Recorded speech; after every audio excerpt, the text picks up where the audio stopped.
Hello and welcome to one and all. So in this class, we'll start with the next important topic, that is the industrial policy resolution. So as soon as India attained independence, the government passed in 1948. The first industrial policy resolution was passed by the government. So before going to that, first let us know what is the meaning of industrial policy resolution, that is IPR. Okay, so the IPR is, it is a statement. It is a statement of objectives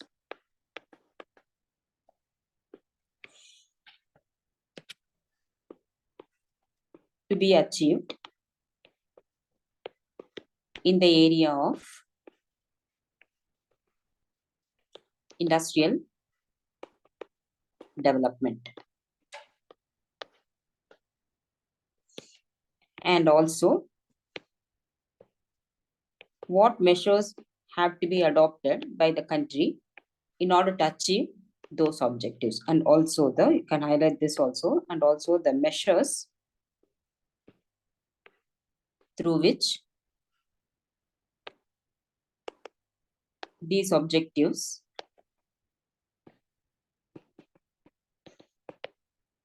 can be achieved. So it is basically it is a base for which the pattern of industrialization can be designed by a country. Say after we attained the independence, the industrial situation in our country was very, very pathetic. Okay, so we have seen the previous history, isn't it? Because the Britishers just exploited India by exporting the raw materials from our country. So all our natural resources were exploited, and the Britishers did not concentrate on developing the industries in our country. So in order to develop the industries, first there should be a certain base, isn't it? There should be some guideline. What sort of industries to be promoted? Who has to take the responsibility of developing the industries in the country? So all those things have to be clearly defined or clearly specified by the government.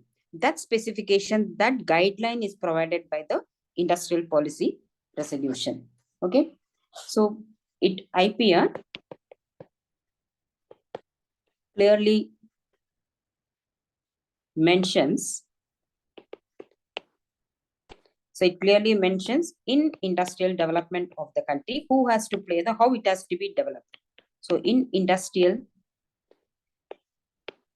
development of the country, so these are all the specifications clearly mentioned in the industrial policy resolution.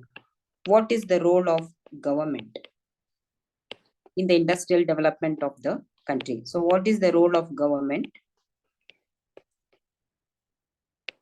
Next, what are the roles of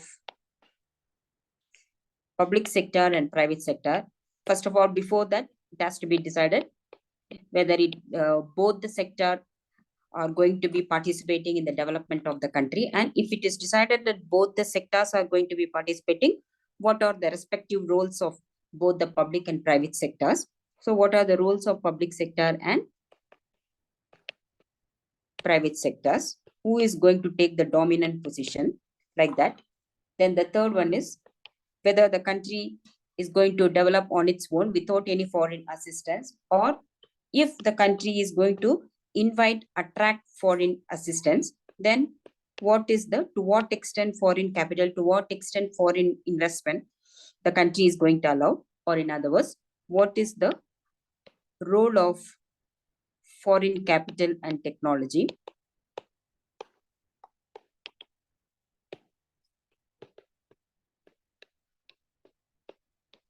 And the next is what sort of continuation, what sort of industries are going to be developed, or the country is going to concentrate, what sort of industries are going to be developed, in the sense that either it is the consumer goods. We have seen this several industries, basic industries, consumer goods industries, intermediate goods industries, capital goods industries. So like that, what sort of industries are going to be developed, and what is the role of small scale and cottage industries in the industrial development? What is the role of large scale and small scale industries? So like that, all these will be clearly specified in the industrial policy resolution, because see, it is not possible to develop all the industries at a time. If the country is concentrating on large scale industries, it has to sacrifice the small scale industries. If it is concentrating on the capital goods industry, it has to sacrifice the consumer goods industries. So there are so many things are there. So all those will be clearly specified, mentioned in the industrial policy resolution. So to put it very short, in short, industrial policy resolution is a IPR, the short form of industrial policy resolution. IPR is a blueprint of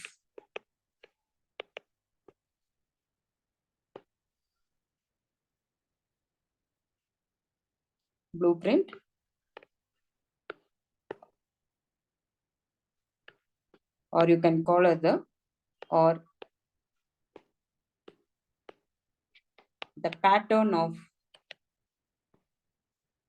industrial development, industrialization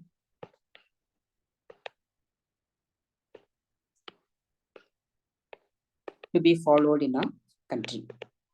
So everything will be clearly mentioned in the industrial policy resolution.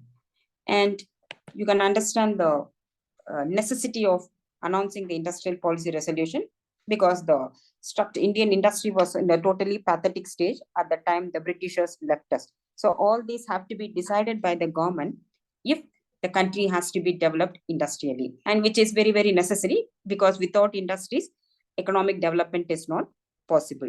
Okay, so if once all these things are clearly mentioned in the industrial policy resolution, the role will be, as according to the policy, the role will be assigned to each and every type of industry. Okay, and basically what are the objectives of industrial policy resolution? See, we mentioned industrial policy resolution clearly states the objectives and also the measures through which those objectives are going to be achieved.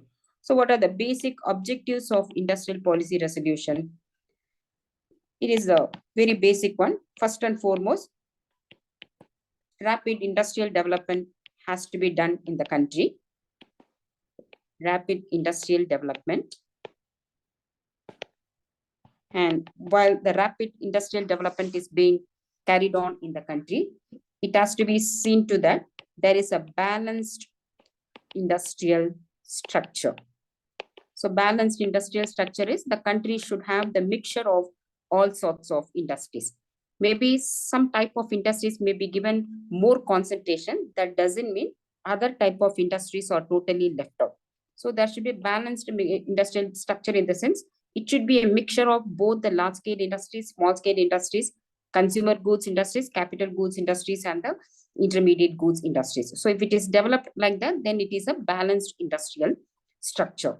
Then the next one is prevention of, another major objective is, this is a caution to prevent the concentration of economic power. So if the government gives too much importance, too much role to the private sector, then they will assume the monopoly power. Okay, so that will be detrimental to the development of the economy. So that has to also be checked side by side. It also, even though the government wants the private sector to play a positive role in the industrial development of the country, side by side, the government has to check to prevent that concentration of economic power in the private sector. So concentration of economic power, meaning private sector should not be playing the dominant role. They should not assume the role of monopoly in the country. And then balanced, another important objective is to promote balanced regional growth.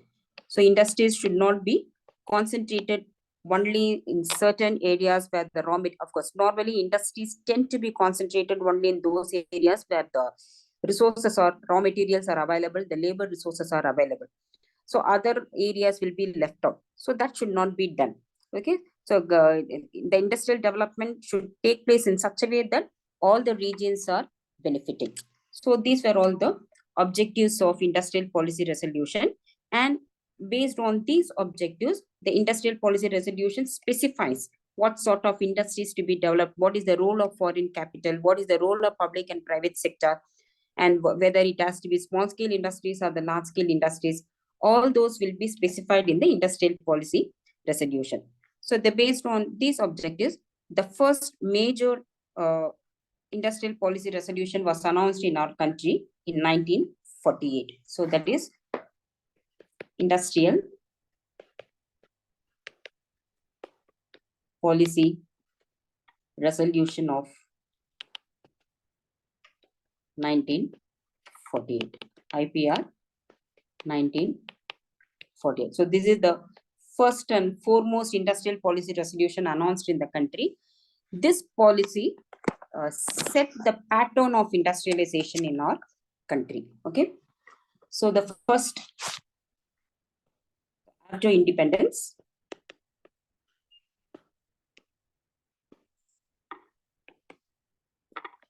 the government of India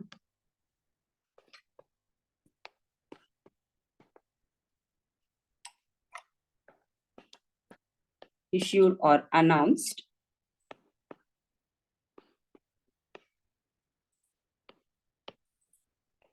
the first industrial policy resolution on 6th of April 1948. Okay. So in this industries, the industries were classified like that. So that is the classification of industries.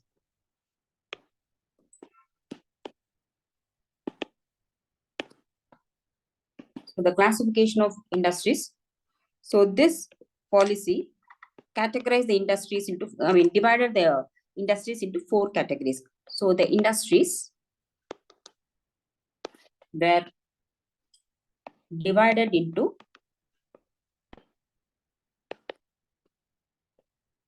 4 categories.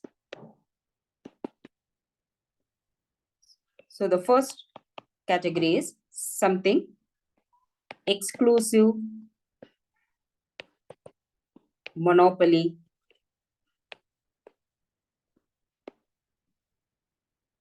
of the state.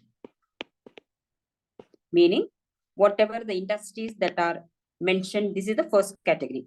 So whatever the industries that are mentioned in this category, it has to be completely owned, run, and operated only by the central government. So that is the exclusive monopoly of the state. So in this category, 3 industries are named under this category. So 3 industries are named under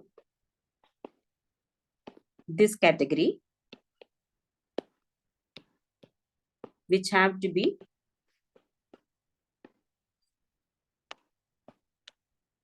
completely owned by the government.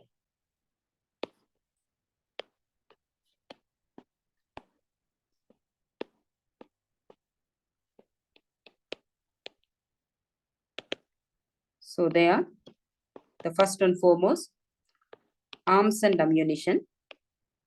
So that cannot be given to the private sector, isn't it? So it has to be taken over only by the government. So first, arms and ammunition. Second one is the atomic energy. And the third, which has to be completely owned by the government, is the rail transport. So these 3 categories, these 3 types of industries have to be completely owned by the government. That is the first category, exclusive monopoly of the state. Okay. Then the second category is, so out of the 4 categories, the second category is state monopoly for new units. So state monopoly for new units means all the new units under this category will be established only by the government. So that is a state monopoly for new units. So under this category, 6 industries were specified in this category. So 6 industries were specified in this category. So those 6 industries are coal, second one, coal industries, second industries, iron and steel. Third one is aircraft manufacture.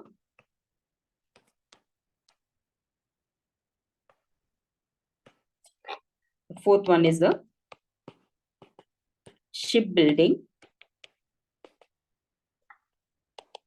Fifth one is manufacture of telephone, telegraph, and wireless. And the sixth one is mineral oils. So under this, all the new industries under this category.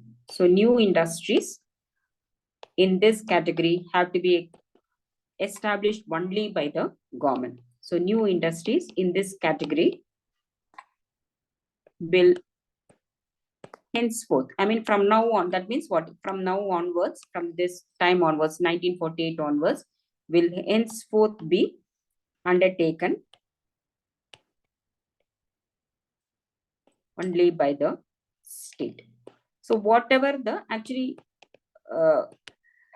during the British time, all these were run only by the private sector. Okay, so whatever the industries in this category that are run by the private sector, they can continue to run for the next 10 years. After that, they will be taken over, nationalized by the government. That is the specification. So any new units in this category will have to be established only by the government.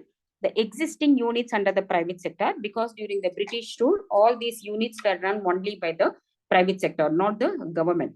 So the existing units under the private sector, they can continue to run for the next 10 years. After that, they will be taken over, nationalized by the government. So that was the specification. So that is the second category. Okay. Then the third category is state regulation.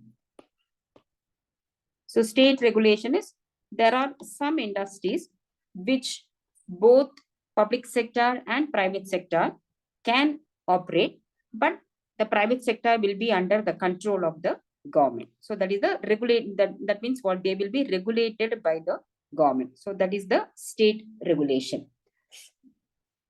So out of this, in the state regulation, 18 industries are included in this. So 18 industries of national importance.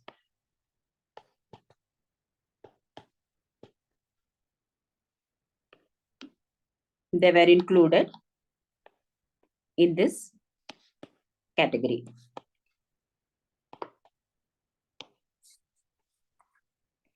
So some of them are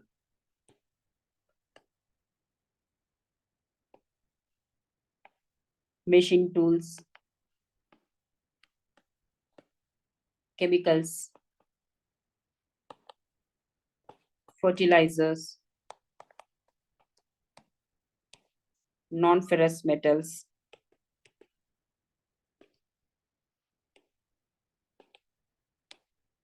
rubber manufacturers,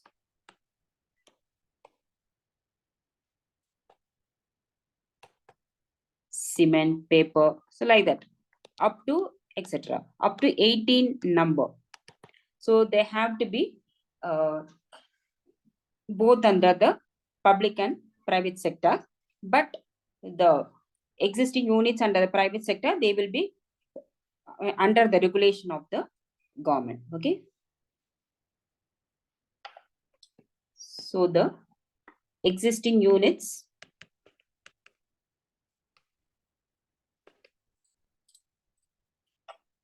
under private sector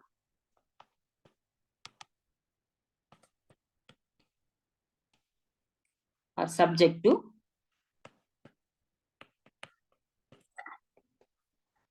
state regulation and control.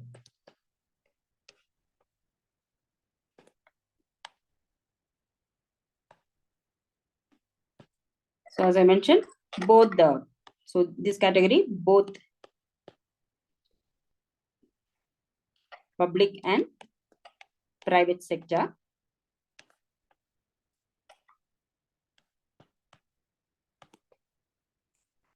can run these industries. But only thing is the private sector, they have to be under the control of the regulated by the government. And finally, the fourth one is unregulated private enterprises. So all the remaining enterprise which are not included in the above three categories. So if there are any industries left over, any category left over, which are not included in the above three categories, they will be left over to the private enterprises. Okay. So all the other industries are left open to the private sector, private individuals, as well as to cooperatives. So this is how the first industrial policy was framed in our country. So from this we can understand this is the foremost. This industrial policy clearly announced what is the pattern of industrialization India is going to follow after independence. So you can see that from this industrial policy, the government, what is the role of small scale and what is the role of public and private sector? That was one of the questions, isn't it? So by allowing the private sector also to participate in the industrial development, so clearly this industrial policy announced the pattern of mixed economic system in our country. So that is the achievement of 1948 policy. So if you have to conclude, so conclusion, the main achievement of IPR 1948 is the announcement of mixed economic system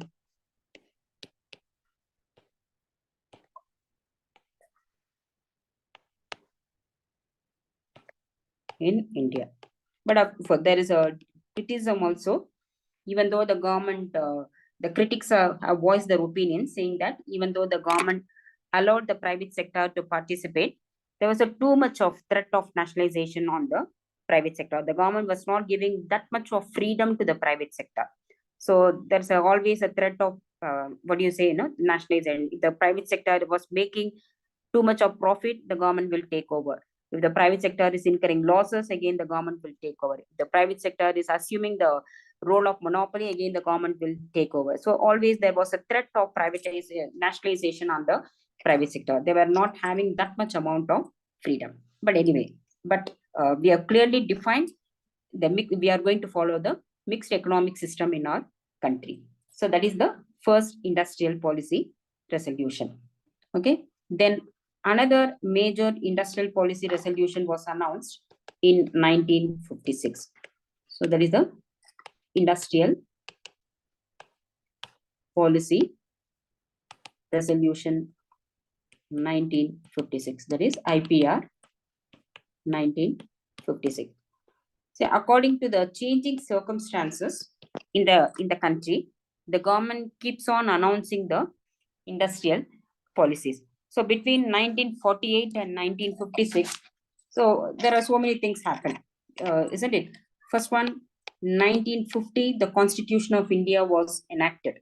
So the Constitution of India enacted, and the main objective of the Constitution of India is to establish that socialistic pattern of society. Socialistic pattern of society is nothing but equal distribution of income and wealth in the country. So accordingly, in the industry, all the policies announced by the government have to be modified. And also by 1956, we already completed the first 5-year plan. So the second 5-year plan was going to be commencing at that point of time, and the government wanted to concentrate more on the heavy industries. Remember, in a second 5-year plan was an industrial plan. First 5-year plan, the government concentrated on agriculture. The second 5-year plan, the government wanted to concentrate on industries, that also on heavy industries. Now the question arises, heavy industries, whose responsibility it is to develop the heavy industries? Obviously, at that point of time, it has to be under the government or the public sector, because the private sector will not be having that much amount of technology or capital to develop the heavy industries in the country. So obviously, the government has to give more role to the private public sector, and accordingly, the industrial policy resolution also has to be modified. So the next major IPR was announced in 1956. Okay.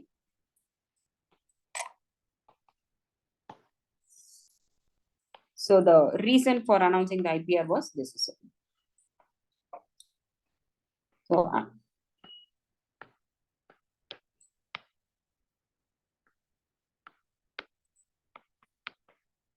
IPR 1956 was announced by the government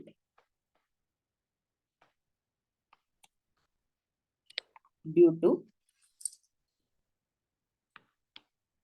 some major political and economic changes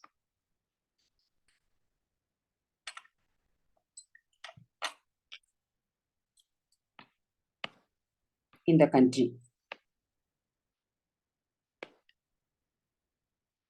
Okay, such as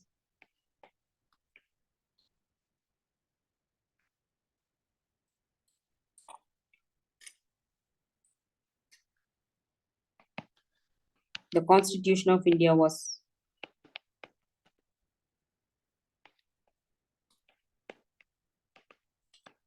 enacted in 1950, stressing on the establishment of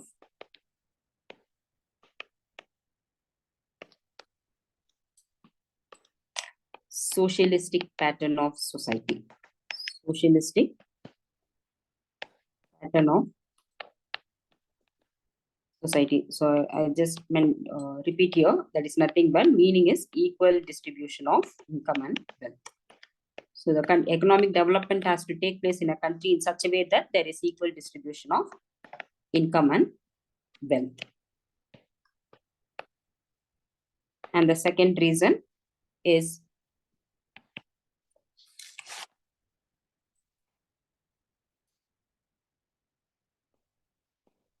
the first plan was completed and the second plan was to commence in 1956, and the government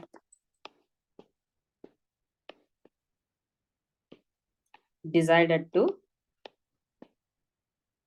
develop heavy industries. So in view of all this, the IPR has to be modified, and the government has to announce the new industrial policy. Okay, so in view of this, the government has to announce the new industrial policy, or the government has to announce a new industrial policy in 1956. Okay, so this is the background of background or the reason for announcing the second industrial policy in our country. So the features of IPR 1956, I will explain to you in my next class. Okay. So if you find this video useful, please like, share, and also subscribe to my channel so that you won't miss any topics. Okay. So until my next class, take care. Bye-bye.